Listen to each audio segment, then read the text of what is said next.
Hello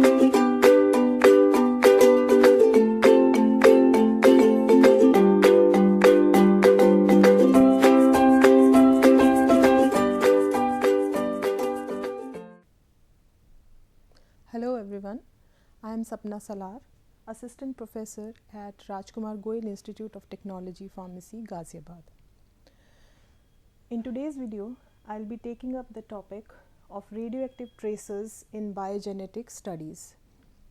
So what is the use of radio traces or radioactive traces in the biogenetic studies?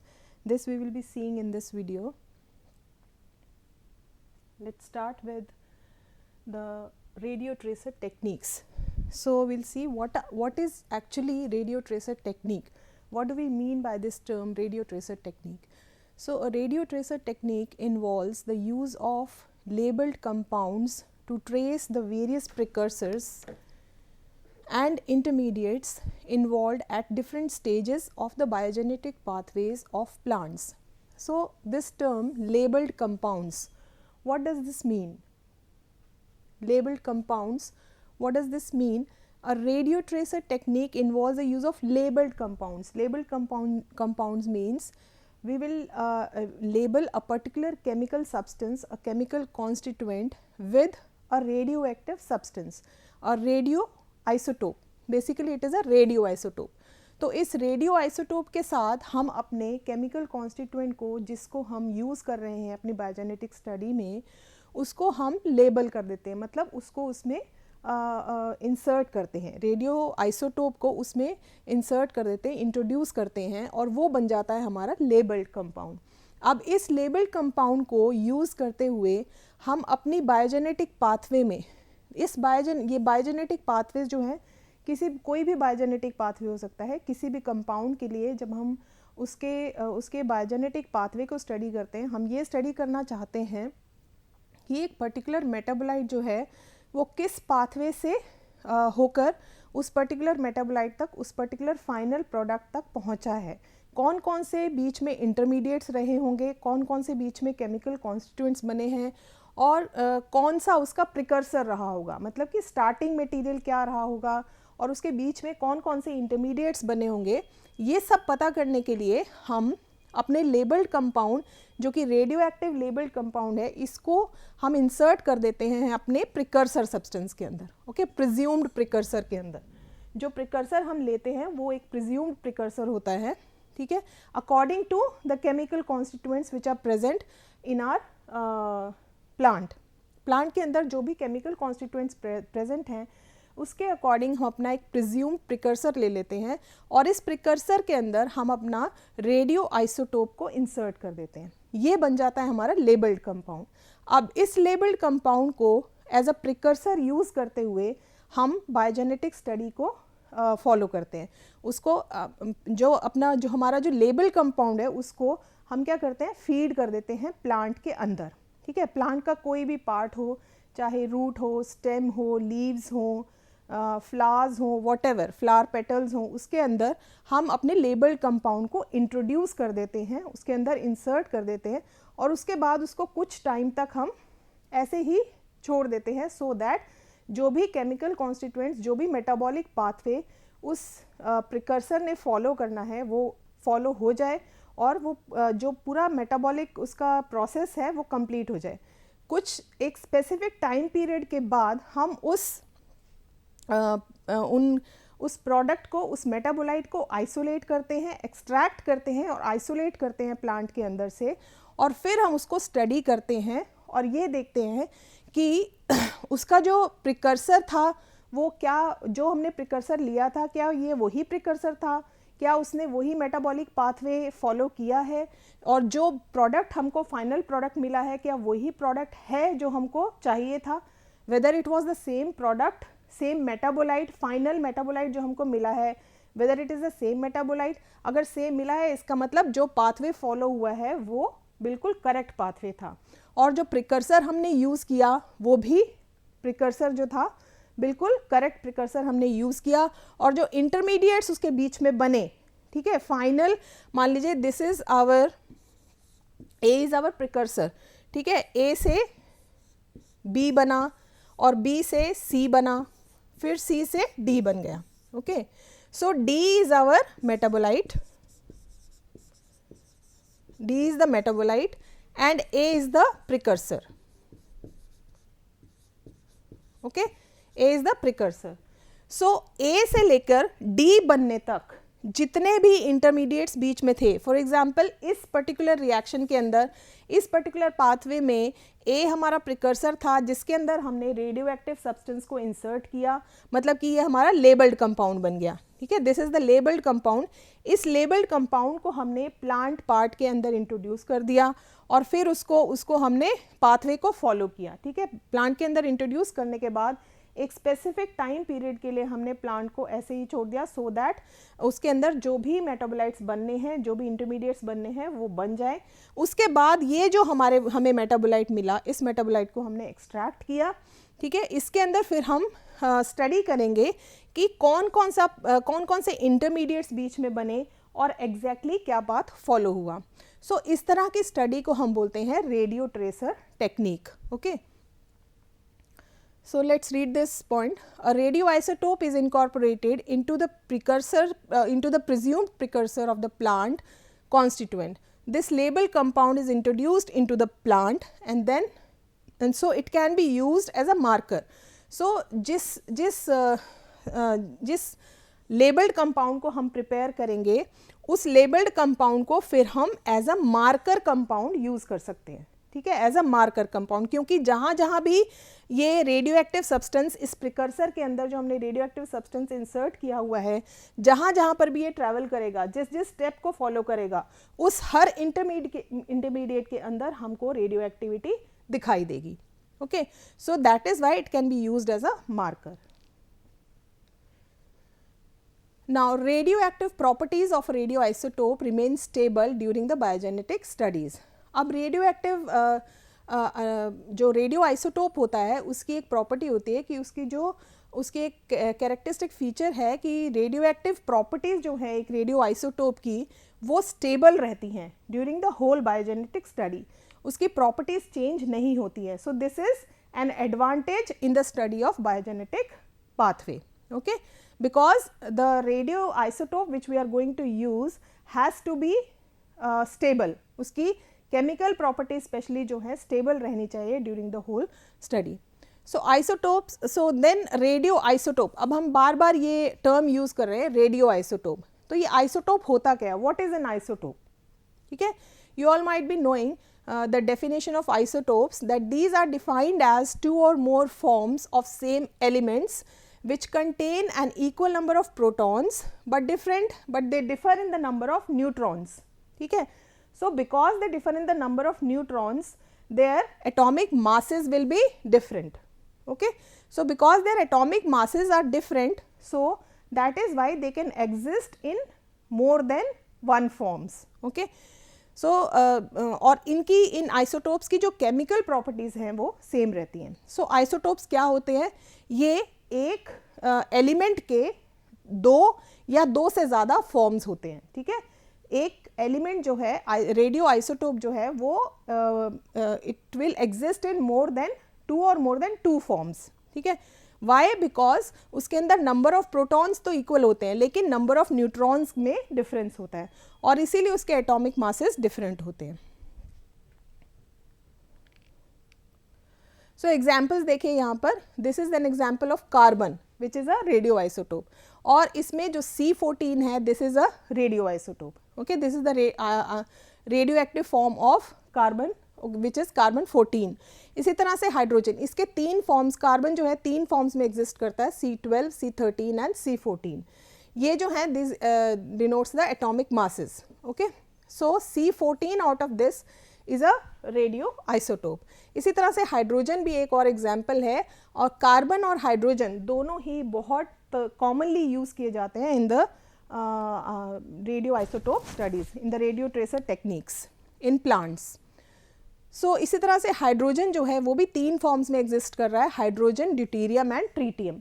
So this tritium is again a radio isotope. So C14 and tritium, these are used commonly in the radio tracer studies in plants. So एक point और था इसमें, पीछे की slide में ये है कि जो लेबल्ड कंपाउंड्स के बारे में हम बात कर रहे हैं, लेबल्ड कंपाउंड्स हम प्रिपेयर करते हैं, वो लेबल कंपाउंड्स या तो हम रेडियो आइसोटोप के साथ प्रिपेयर कर सकते हैं या स्टेबल आइसोटोप के साथ भी प्रिपेयर कर सकते हैं। तो रेडियो आइसोटोप या स्टेबल आइसोटोप। अब रेडियो आइसोटोप क्या होता है? Radio isotope, radio and radio active, और we call it a radio isotope. Okay, so what is radio? Radio means it will emit radiations, ठीक है।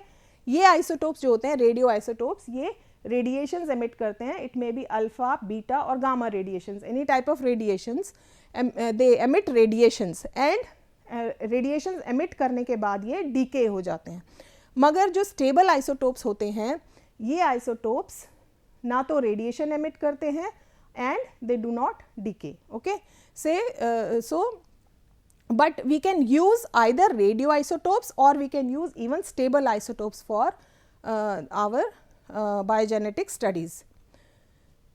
So for specific metabolic studies, these stable isotopes, these are the stable isotopes, ये stable form में exist करते हैं, sulfur, phosphorus, alkali and alkaline earth metals.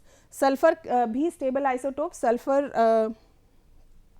34 is used as a stable isotope. Alkali metals में nitrogen, okay, nitrogen can be used as a sodium can be used as a stable isotope.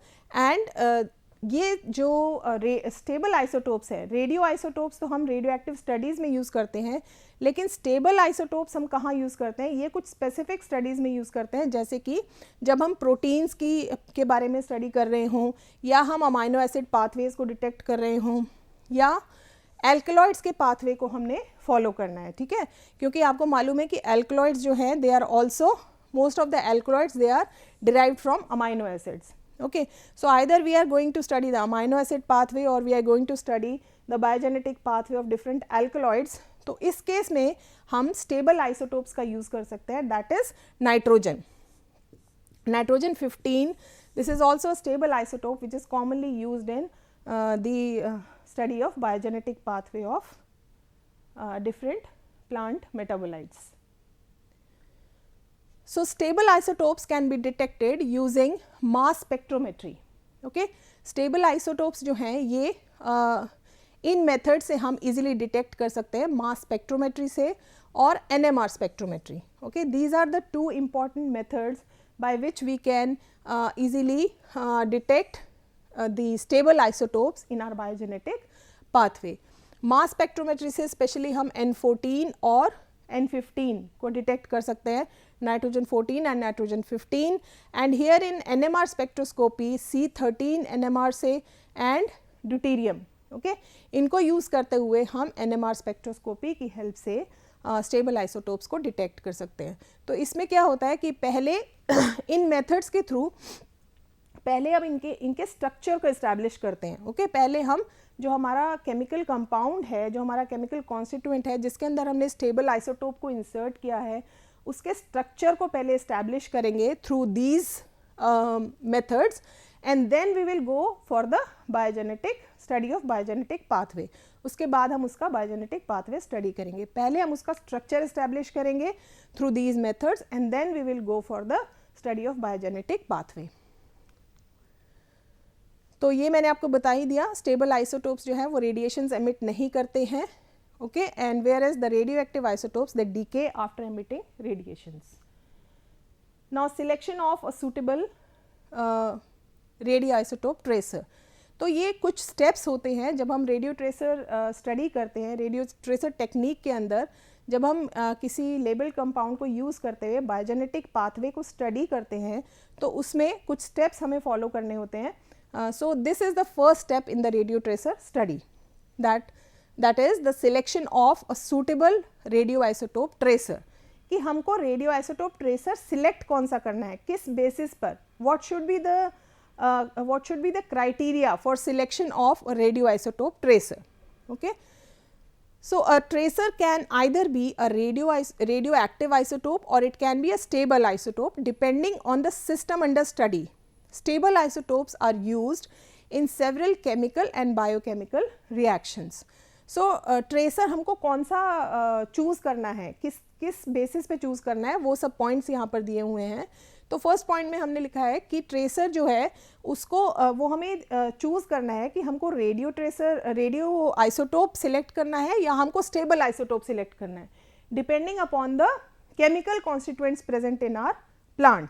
Okay, तो generally stable isotopes जो है, आपको मैंने बताया कि जब हम प्रोटीन्स को स्टडी करते हैं या हम अमाइनो एसिड्स के पाथवे को स्टडी करते हैं या एल्कलॉइड्स के पाथवे को स्टडी करते हैं, तो उसमें या कुछ और स्पेशल बायोजेनेटिक स्टडीज़ होती हैं जिसमें स्टेबल आइसोटोप्स को यूज़ किया जाता है, अदरवाइज हम रेडियो आइसोटोप्स को यूज़ करते हैं।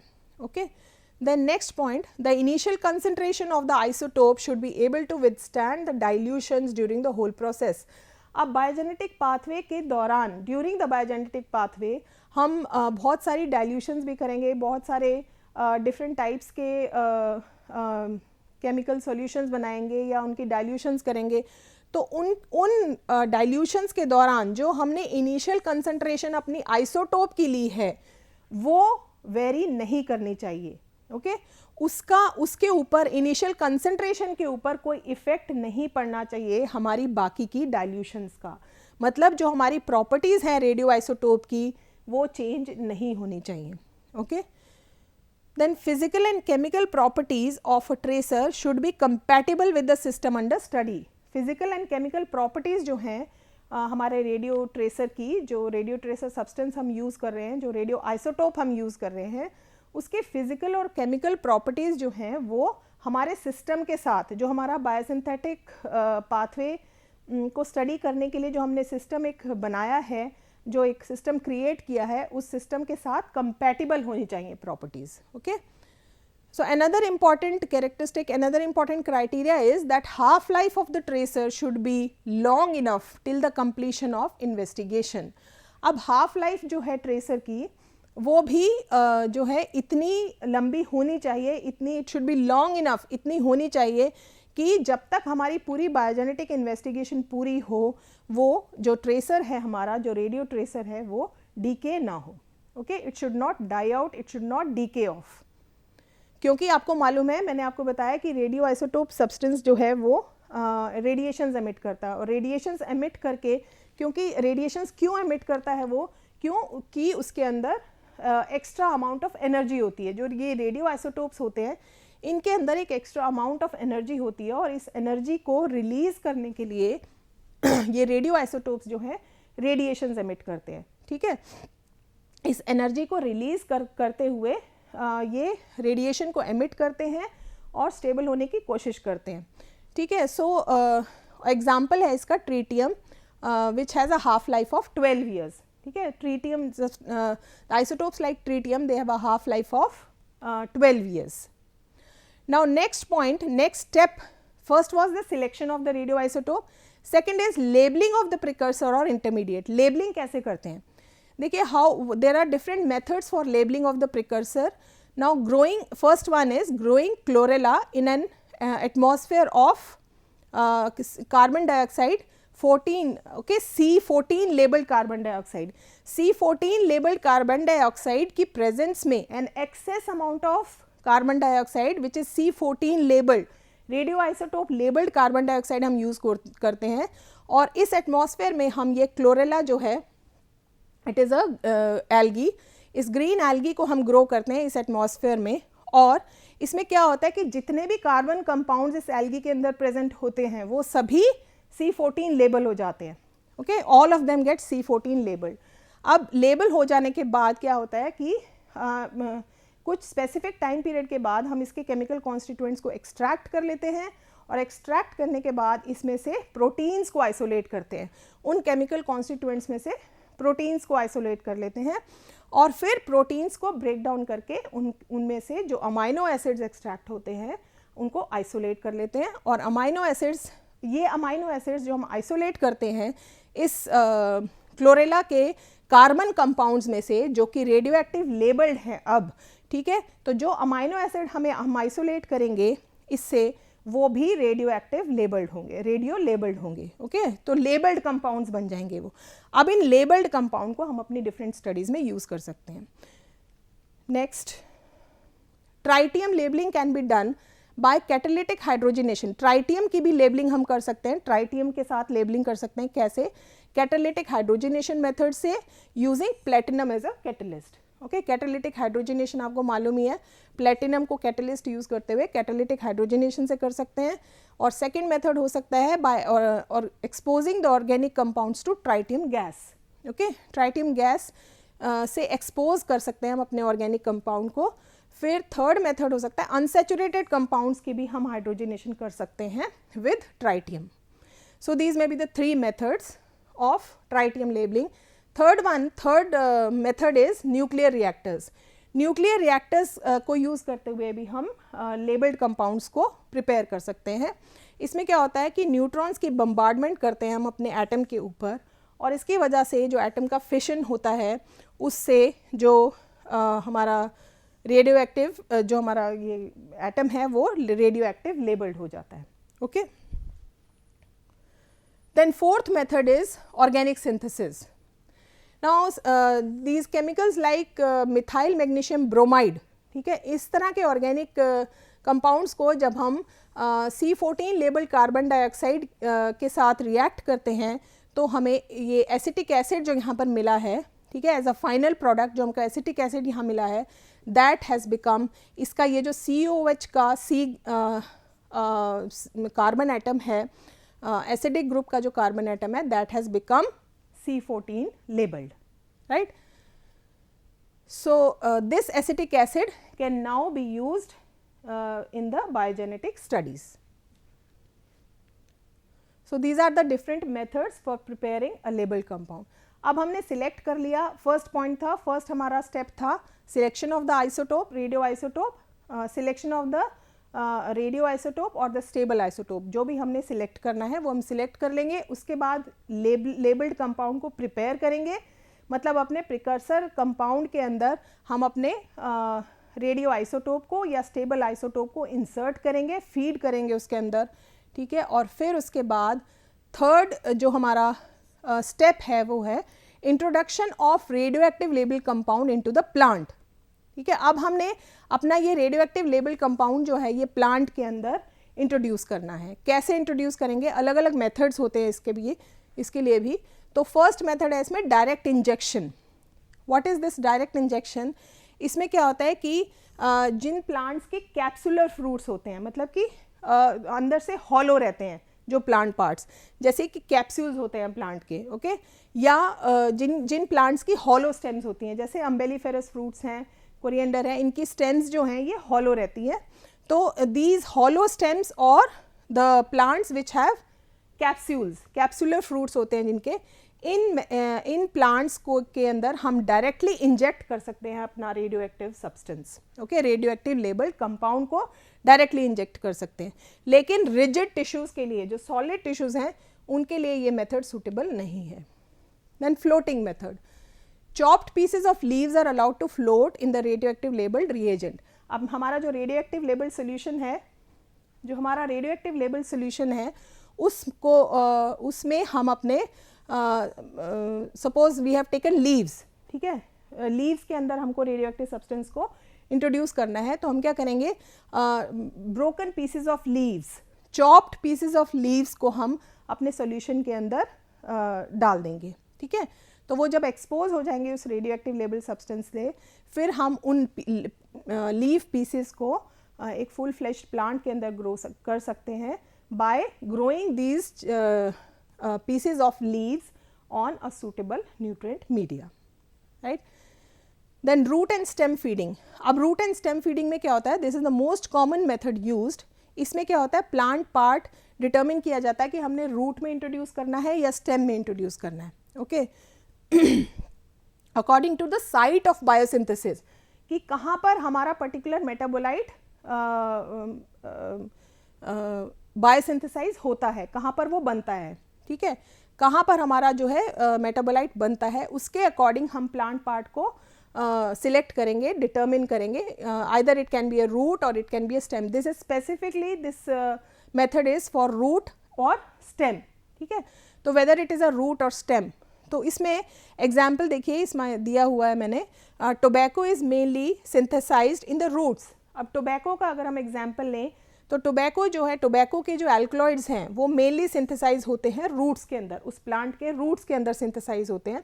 तो इसीलिए जो रूट्स हो जाती हैं, जो रूट्स हैं इस प्लांट की, टोबैको प्लांट की, वो मेन एप्लीकेशन पॉइंट बन जाता है. ठीक है, और इसके लिए होता क्या है, मान लीजिए रूट्स को हमने सिलेक्ट कर लिया, तो अब रूट्स के लिए हम क्या करेंगे कि रूट्स की एक स्पेसिफिक विड्थ और स्पेसिफिक डेप्थ के अंदर हम अपने रेडियो एक्टिव सब्सटेंस या रेडियो एक्टिव रिएजेंट को इंट्रोड्यूस करेंगे. The radio active reagent is injected into the soil at a specific depth and lateral width. ठीक है, जो रूट के आसपास एक स्पेसिफिक विड्थ में, एक स्पेसिफिक लेटरल विड्थ में, लेटरली उसको, और एट अ पर्टिकुलर डेप्थ अपने रेडियो एक्टिव रिएजेंट को इंट्रोड्यूस करेंगे.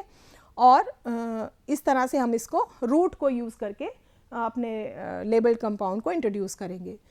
देन तो ये तो हो गया जब प्लांट जो है हमारा वो सॉइल में ग्रो कर रहा है. ठीक है, लेकिन कुछ प्लांट्स ऐसे होते हैं जो कि हाइड्रोपोनिक सॉल्यूशंस में ग्रो करते हैं.